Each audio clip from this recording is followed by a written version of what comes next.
Kia ora anō tātou, ko te tūtai nihi atu ki a koe, Sara. It's a real pleasure to be able to chair Sara Epperson. She's based in Christchurch and works for the Problem Gambling Foundation. So thank you very much for your time, and we're all excited about your presentation, Sara. So I won't steal the limelight. Kia koe hoki e te whai. Good night. Thanks, Uru. So kia ora tātou. My name is Sara Epperson. My presentation focuses heavily on pokie machines, and that's something I felt kind of weird about coming up to this conference, because I thought it might be a bit of a Luddite move at a conference that's about gambling in the mobile era. Based on some of the other themes of presentations that have happened so far at this conference, I'm beginning to feel a little bit more at ease.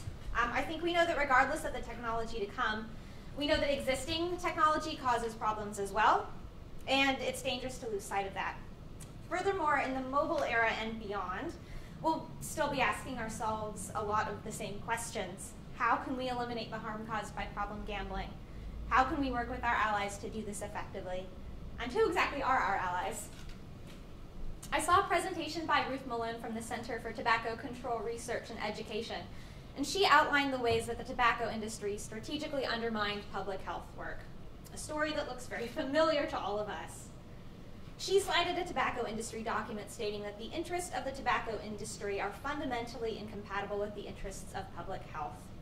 This message resonates for those working in the problem gambling field, and I think in a way gives us permission to do a different kind of public health work, because sometimes we work awfully hard to pretend that that isn't true and that we can all get along. But the thing is, we know that we have a dead parrot on our hands. Never mind that, my lad. I wish to complain about this parrot what I purchased not half an hour ago from this very boutique. Oh yes, the Norwegian blue. What's wrong with it? I'll tell you what's wrong with it. It's dead. That's what's wrong with it. No, it's resting. Look. Look, my lad, I know a dead parrot when I see one, and I'm looking at one right now. No, it's not dead. It's resting. Resting? Yeah. Remarkable bird, the Norwegian blue. Beautiful plumage, isn't it? The plumage don't enter into it. It's stone dead. No, it's resting. All right, then. If it's resting, I'll wake it up. Hello, Polly. I got a nice cuttlefish for you when you wake up, Polly Parrot. There it moved. No, it didn't. That was you pushing the desk. I did not. Yes. I think we get the idea there. These days, there are often expectations that public health will work with the gambling industry on harm minimization measures. More than that, there are expectations that the industry will set the rules that we'll abide by. So remember that parrot? The parrot on our hands isn't asleep. It's not resting. It's not stunned. We know our parrot is dead, so maybe we shouldn't play nice. In fact, maybe we should organize a different game. As we'll discuss, we need to think about who's on our team and how we're going to change the score. This is probably a good time to add a disclaimer by acknowledging some of my colleagues who are doing great work in the realm of harm reduction. My focus today isn't to dismiss these efforts, but to talk about an important and sometimes overlooked aspect of health promotion, and that's countering harm production. The fact that pokie machines cause harm doesn't come as a surprise to anyone who's here. The gambling industry is certainly not the first industry to engineer addictive products and refuse to take responsibility for them. While we might not be surprised by this, we may wish to consider at least feigning a little surprise at the audacity of harm producers and at their rhetoric. And it won't be hard. The industry has been as careful with their words as they have been with the design of their products. And when industry tosses up ideas like harm minimization, our engagement becomes a passive endorsement for the status quo, making gambling and gambling harm seem inevitable. Last year, a member of Parliament talked about how humans had been gambling since the caveman days. But statements like this misconstrue the issue. Some forms of gambling and risk-taking may have gone on in the caves thousands of years ago, but today's highly engineered machines are a far cry from that. Natasha Dow-Schul, a researcher from MIT, states in her book, "You've got really intelligent guys focused on making technology work, and they don't think about the larger consequences. Not one of these people is sitting there saying, how can we addict people? They're talking about how to increase profits, and they insulate themselves ethically from the outcome as best they can." We would all probably sleep much better at night if we could just believe that a bunch of innocent nerds were too busy geeking out over psychotech to think through the harms of the products that they're producing. But this mentality doesn't do justice to the intelligence of the people who are involved with harm production, And it allows the industry a sort of boys will be boys, get out of jail free card. So this is what we must remember. Pokie machines are designed so people play, to use an industry term, until extinction. So if you've got $20 in your pocket, it's not till your $20 is gone, it's until everything is gone. Not until you've reached your limit for the day or even that cash is away, till everything is gone, and this is not an accident. 2 out of 5 regular Pokie machine users develop a problem at some point, and 1 in 5 regular users has a problem right now. This is not an accident. 80% of our clients have suicidal ideation as a result of their gambling on Pokie machines. And this also is not an accident. These facts are not a harm we couldn't have predicted, and they're not a side effect to an otherwise innocuous product. Gambling harm is being strategically produced, and in our work, we need to hold the industry accountable. There are a few things we could do to curb harm production. Industry has not surprisingly never been as interested in these measures as they have been in harm minimization work. But here are a few examples of some work that we could possibly do to focus on curbing harm production in the interest of public health. There's some excellent work that's already being pursued around the elimination of smoking while gambling on Pokie machines. We know that Pokie use environments are designed to prevent players from being interrupted or distracted, and a craving for a cigarette can sometimes be just enough to get someone away from a machine. Smoking is not meant to be allowed in Pokie areas, but some casinos in particular right now are really seeking to put up a fight around this. It's important that we remain vigilant. A recent report from the Ministry of Health indicated that an extremely effective way of curbing Pokie machines' addictive design would be to reduce or mute Pokie machine sound. Perhaps if gambling addiction is seen as a silent addiction, gambling itself should be silent as well. A design of this nature could make a powerful change to harm production if we're serious about eliminating gambling harm. Another change that has been recommended to reduce harm production is time notifications. The Ministry of Health reports that current indicators of time passing are insufficient and need to be supplemented with additional interventions. So, let's do it. Harm producers have managed to shield themselves from taking responsibility for their actions by couching use of their product within the ideals of an individualistic, capitalistic status quo. This ideology colors some of the research and rhetoric around problems, and this has certainly been true for the gambling industry, both in the way harm is conceptualized and the way that use of the product is framed. Let's start with the industry's basic assertions about their product. Industry in their own documents believes that they're producing enriching experiences. This isn't exactly an objective claim. No regular Pokie machine user becomes monetarily richer, and many report little enjoyment. Still, in our society, consumption is generally viewed in a positive light, and the gambling industry takes advantage of this framing to cast gambling as normal, where use of their product is seen by default as good. The way this plays out in research is a challenge to public health, with a population focus. Much of the research into problem gambling individualizes the problem, even going so far as to pathologize it, which creates a sort of de facto deviance from an otherwise responsible norm.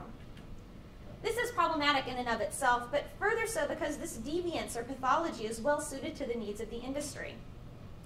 Let's reflect that this is not something that's emerged organically from the holy objectivity of science.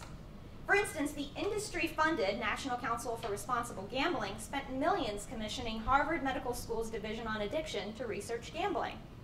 No matter what the research finds, the fact is that it positions problem gambling as a pathology, as an individual disorder, and it's already acting in the industry's favor. The industry wins when research institutions are complacent with the research of dead parrots. The nature of our work, of course, demands that we focus on individuals and families who are bearing the harms of problem gambling. Of course, there is absolutely research in this field that has benefited our services and our clients. And of course, this research has also benefited educational institutions. The risk in accepting research that endorses the disease model is that it draws attention away from the substance or industry that produces harm and focuses instead on individuals, particularly artificial notions of individual consumers who are meant to be desocialized rational choice makers. In this way, on the spectrum of normality to abnormality or pathology to health, it's individuals who are plotted on a continuum instead of a product, just the way the industry would like. If we want to effectively minimize the harm caused by problem gambling, we need to reclaim words like responsible and choice. This quote was copied and pasted directly from a submission by the Community Gaming Association. I have to wonder about the ability of the industry to engage in harm minimization or to provide host responsibility when they refer to people like PGF clients as people who exhibit a complete lack of control over their own habits and who take no responsibility for their own actions. Minimizing harm production means being bold enough to demand the kind of changes that the industry will not lead. So what are some of the changes that we could lead? We need to reframe choice. In New Zealand, a Choice Not Chance campaign has been running for several years. And we must ensure that choice is not an undue burden on individuals. And we must take care not to indulge the illusion of choice perpetuated by the industry. So government authorities could choose to regulate the number of pokie machines and their location. Industry could choose to design machines that don't rob consumers of their choice. These are the real decisions that we can't leave to chance. We also need to consider the audience for the Please Gamble Responsibly messages. These messages really ought to be aimed at the industry, who could take more responsibility for harmful gambling by removing pokie machines' most addictive properties, or choosing not to market products that addict and kill. Finally, we need to ensure that rhetoric around problem gambling isn't limited to people or issues. Problem gambling should share the spotlight with problem machines. The industry also works in more subtle ways to blunt our public health work. One of the most effective weapons in their arsenal is doubt, cast and created. It's easy for services and institutions to ignore these methods in an effort to work together, but we may need to weigh up the outcomes and decide if it's really worth it. On the aggressive side of subtlety, the gambling industry can afford to commission research and think tanks, which we know can skew results or framing of an issue. What we see in our work, though, mostly, is relatively simple, even amateur methods of creating doubt. But unfortunately, these methods are still highly effective. So this is a diagram that we in New Zealand regularly see. It diagrams where money lost in pokie machines goes. This diagram is an honest depiction of what happens when a person presses the button on a pokie machine once, but it's kind of like printing nutrition facts for one M&M. It's not a realistic look at what happens. But this oversimplification succeeds in blunting public health messages by downplaying the monetary losses of pokie users. This is another commonly used diagram that the pokie trusts in New Zealand like to use. If two statistics are presented side by side, they must be related, right? No, we know that there are many other variables mediating help seeking, but it's more complicated than that. Rebuttal just isn't that engaging. Where possible, we need to preempt these messages and incite skepticism in the authority of the industry. Finally, in submissions put forth by one strand of the industry, there are places where the lawyer who assembles the submissions has challenged statistics that he doesn't agree with. He's actually challenged the field of statistics as a whole, which is an interesting conversation maybe for the pub after a few drinks, but not as much in council chambers. And is it fair for a lawyer to challenge the statistics that have been assembled by people with PhDs and that have been published in peer-reviewed academic journals? Probably not, but it doesn't matter. The appeal lends authority and credibility to those who would side with our opponents and manufactures a balanced argument to subjects that really shouldn't be argued at all. And this silences our allies. We can do a more effective job of countering these industry tactics. If we organize only half-heartedly to address these tactics, it's a win for the industry that comes at the expense of the integrity of our service and the dignity of our clients or would-be clients. We need to take ownership of the moral high ground. It is nearly unequivocally ours, and it's okay to use to our advantage. So that means connecting with people's values. We can back up our points with statistics and figures, but what we're trying to achieve may not be won through even the most compelling of statistics. It's hard to remember this as deeply immersed clinicians or public health nerds, but we need to connect with our allies so that we can deliver simple and consistent message that back our goals. This means that we, with our allies, need to be in agreement around certain goals. Many organizations with a public health perspective would agree that gambling can be harmful, but that doesn't mean that the goal to eliminate the harms caused by problem gambling is always on the agenda. So is that what we'd like to do? Would we prefer to manage those harms instead? Would we prefer to support harm reduction strategies? Or do we challenge harm production? Personally, I'm not satisfied with this scorecard. The strategies that deliver a scorecard like this aren't new, especially not since the tobacco industry has had to open up its playbook. It took tobacco control time to mobilize their response, but action in New Zealand has been becoming more and more effective. For us, harm minimization can be a part of the story, but it needs to be a part of a story alongside a public health workforce that is dedicated to holding gambling harm producers accountable for the production of gambling harm and the dubious defenses thereof. We shouldn't have to tolerate dead parrots.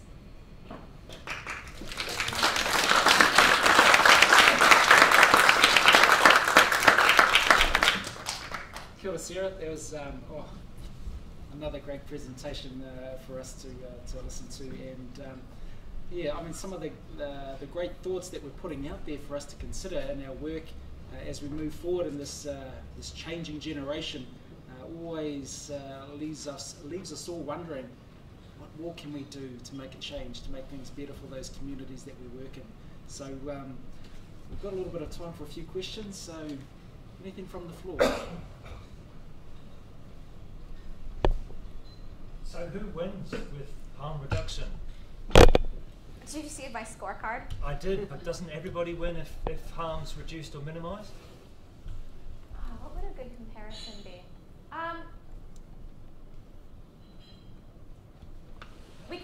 Why don't we go ahead and compare it to pollution? So if we have further cars on the road, that's probably great. It means that our kids probably get a few more decades of life out of Earth, or our grandkids or whatnot. But what we could actually take much more courageous stances to make sure that those harms are seriously curbed and seriously eliminated, and not just managed for generations to come.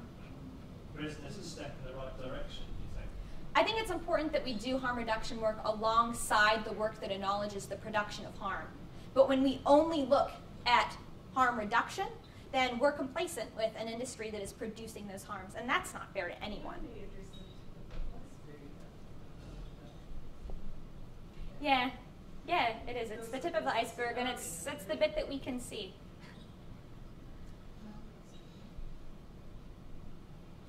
Just Kia ora, Sara. It's not a question, but it's a mihi to you. You're really, really inspirational.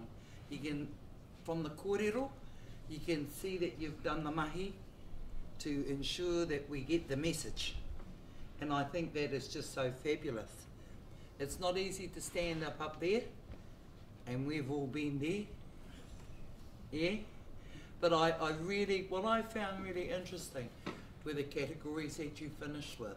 It was an explanation, the challenges, and what needs to happen, and how we manage the harm reduction. And I hate that word harm reduction, but we are all going to move forward, Roy.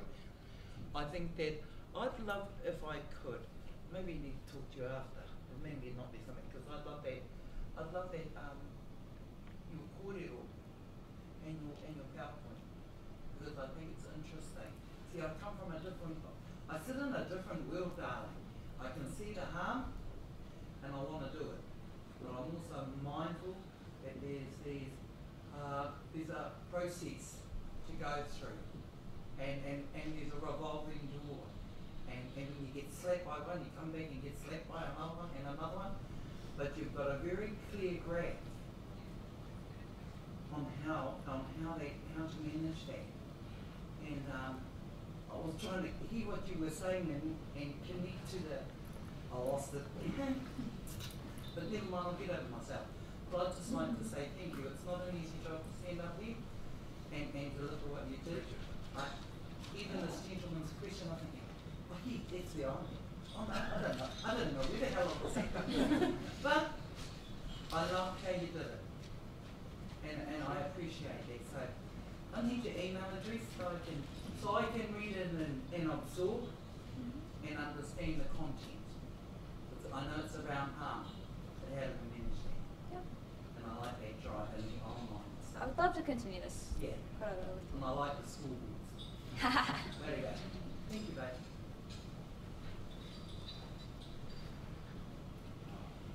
I guess I'm wondering, in terms of when you often organisations that are engaged in harm relying on government funding.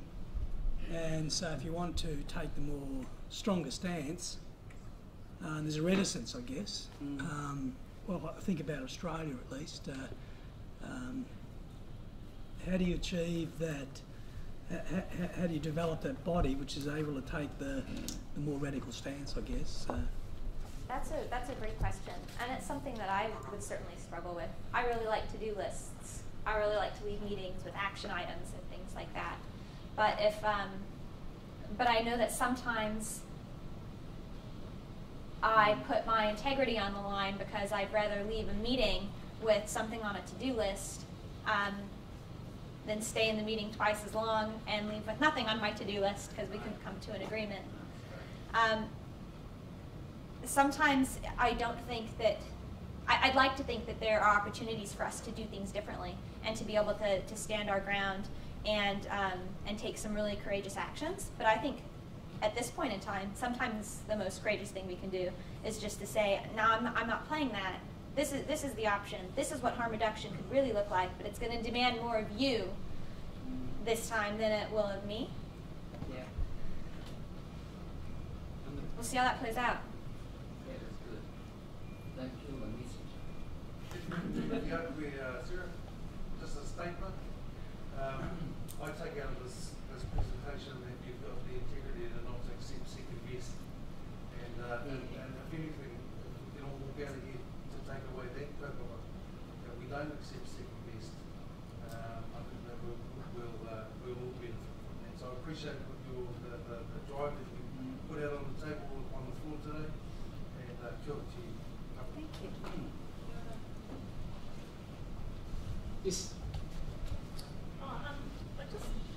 Just that we talk about reduction of harm and minimisation of harm, and I just want to say that the Act actually talks about avoiding, prevention and minimisation, not reduction. And I know it's just words, but sometimes it's quite important because words kind of construct what we're really talking about. So what you said is all really, really good, but I often think, the word reduction doesn't actually exist in the Act, it's actually prevention, and so it's quite good to talk about preventing harm and minimising it. Yeah, because that takes us a step further. That's really useful to I think know. the legislation kind of informs us in our work, and so rather than let it all be a life of its own, to go back to the wording of the Act is really quite helpful, especially when it's on our side. Okay, could definitely use that as a mandate. Yeah, there's a sense of comfort there that the Act is mandating looking at prevention and minimisation of harm. That's right. In life. Well, that's right. Otherwise, yeah, that's right. It can only exist in a country under the legislation. So the legislation says prevent. Let's prevent as much as. And I agree wholeheartedly. What it really does is opens up and allows us to work within a public health framework using that terminology. And as we know, legislation is there, we have to follow that. So, which is great within the work that we do, what we all do within our various sectors. And what I loved about the presentation as well is that it makes us look at, in all of our various contexts within the countries that we live and work in, there will be differences. And the important thing is to be mindful too that the various angles that Paparangi mentioned in her kōrero on the first day was the different perspective that people have depending on which side of the fence, which hill you're on, looking at the same action or event that's going on. And so how we need to look at it is we need to climb those various mountains, engage with those various sectors, some that we may not have the best relationships with, but understand from their perspective also, and then coming together to actually agree on things that we can do better. And I think that word prevention that was discussed, that opens a lot of doors for us within New Zealand.